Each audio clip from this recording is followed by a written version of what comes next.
ఒక చిన్న డౌట్ వచ్చింది. గణపతిని ఇంట్లో ఎలా పెడతారు, ఎందుకు పెడతారు? వల్లభ, గణపతి అందరికంటే మొదలు పూజించదగిన దేవుడు.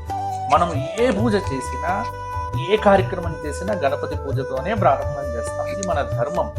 కాబట్టి ప్రతి సంవత్సరం కూడా గణపతి మన ఇంటికి వచ్చి భాద్రపద మాసంలో శుద్ధ చతుర్థి రోజు గణపతిని పెట్టుకుంటే ఆ సంవత్సరం అంతా మన ఇంట్లో అనేక శుభకార్యములు, అనేకమైన మంచి పనులు జరుగుతాయి. ఏ పనికి ఆటంకం అనేది ఉండదు. కాబట్టి గణపతి పూజ చేస్తే విఘ్నాలు తొలగిపోతాయి. పిల్లలు గణపతి పూజ చేస్తే చదువు బాగా వస్తుంది.